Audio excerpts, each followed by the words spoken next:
या देवी सर्वभूतेषु मातृरूपेण संस्थिता नमस्तस्यै नमस्तस्यै नमस्तस्यै नमो नमः।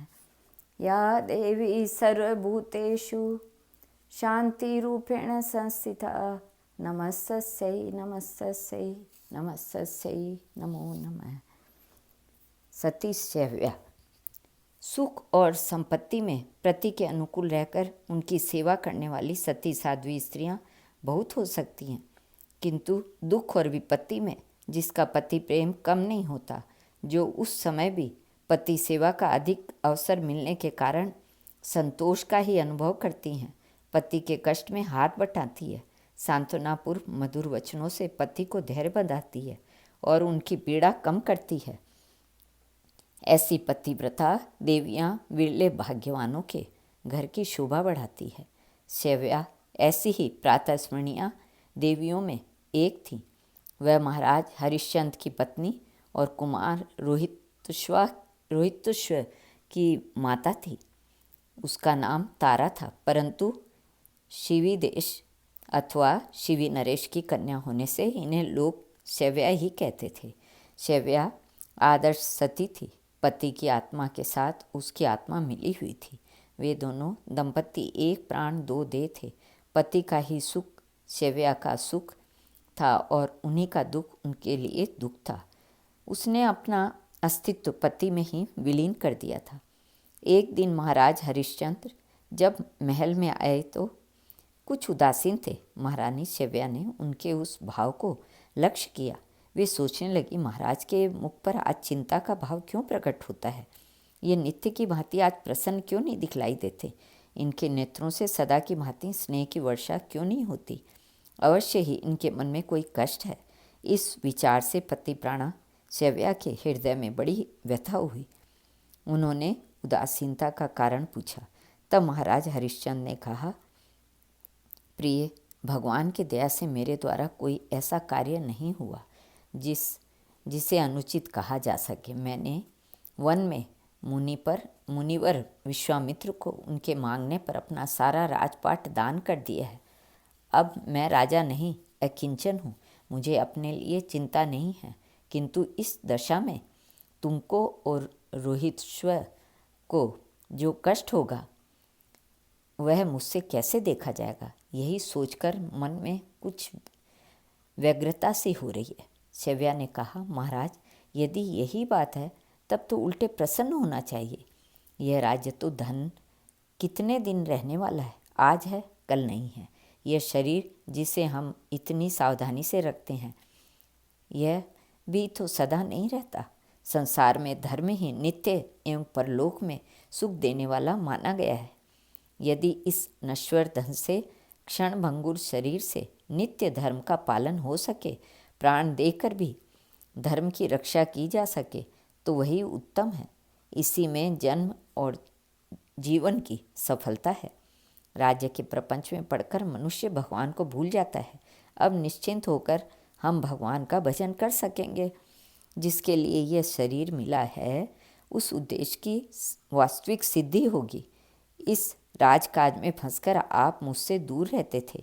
मैं भी आपकी सेवा से वंचित रहती थी। अब आप मेरे निकट रहेंगे, मैं भी आपकी सेवा करके सुखी हो सकूंगी। अतः यह तो मेरे लिए बड़े आनंद की बात है।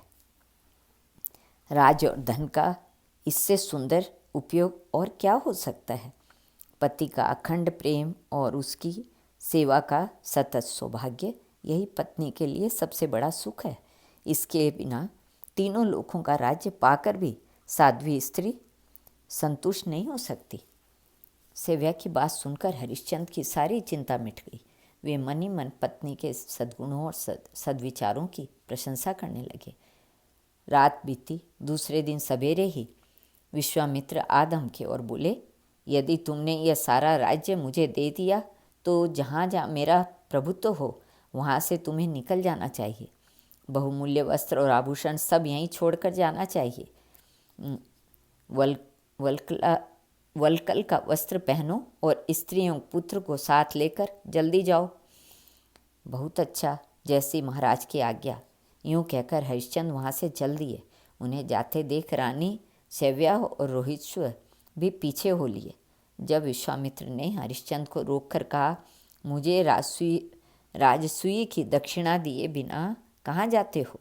राजा ने कहा, भगवान, अब तो मेरे पास ये 3 ही शरीर शेष हैं।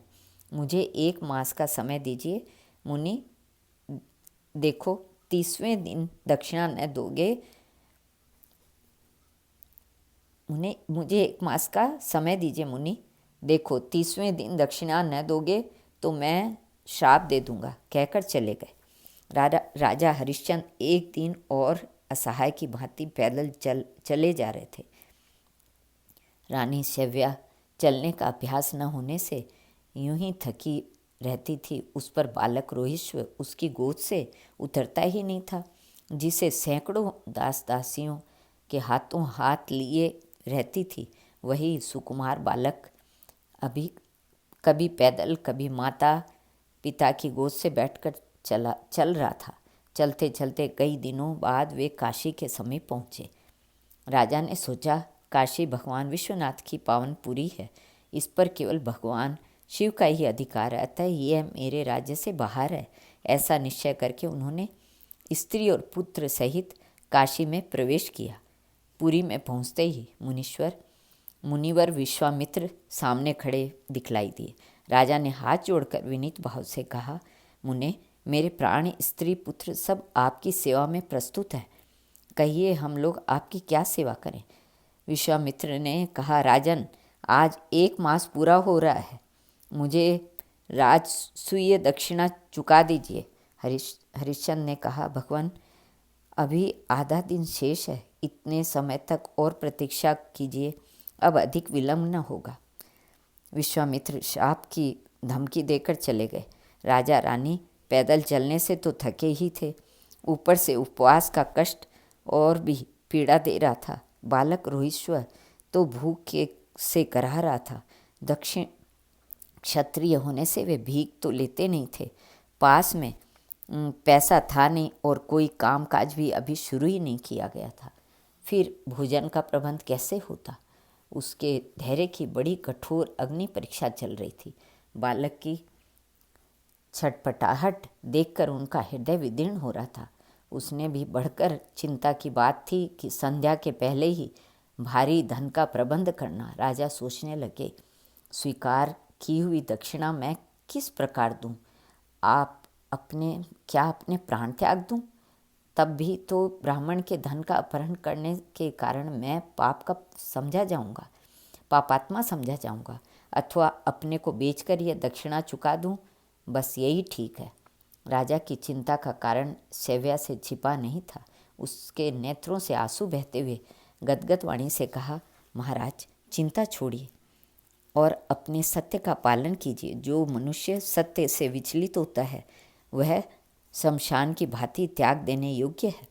नरश्रेष्ठ पुरुष के लिए अपने सत्य की रक्षा के लिए बहुत बढ़कर दूसरा कोई धर्म नहीं बतलाया गया है।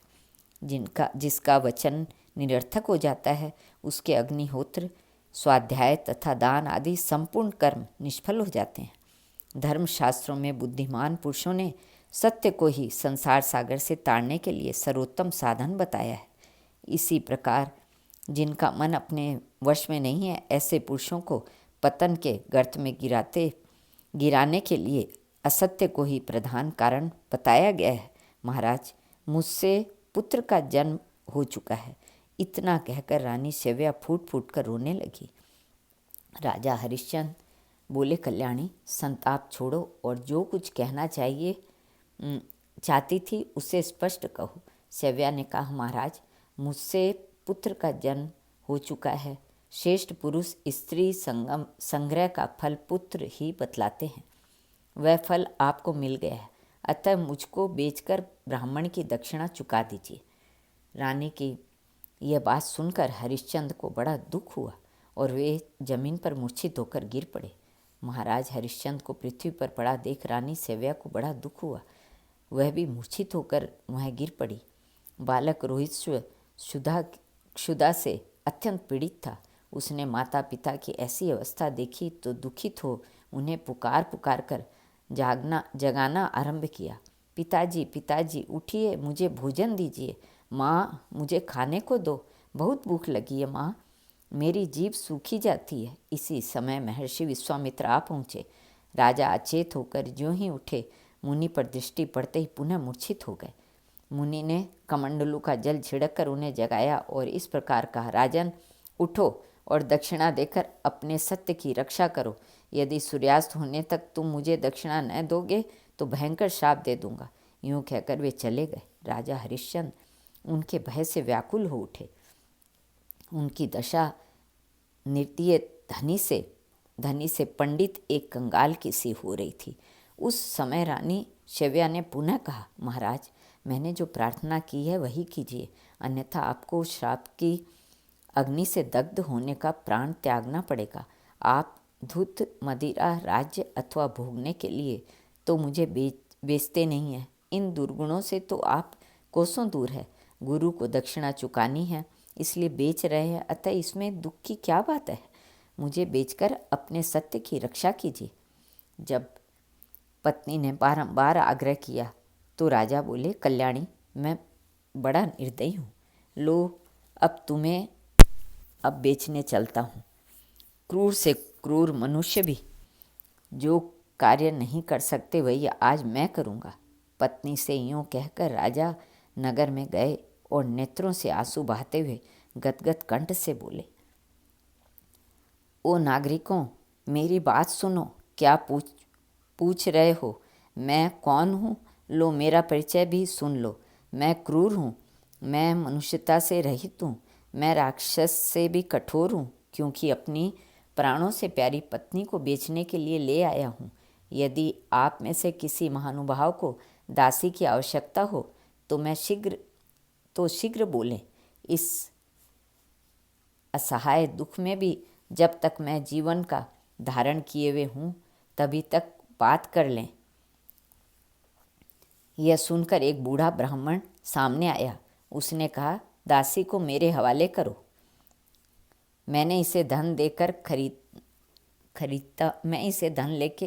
खरीदता हूँ। मेरी पत्नी बहुत सुकुमारी है, उसके घर के काम धंधे नहीं कर पाती। यूँ कहकर ब्राह्मण ने राजा के वल्कल वस्त्र में धन बांध दिया और पत्नी को खींचकर साथ ले चला।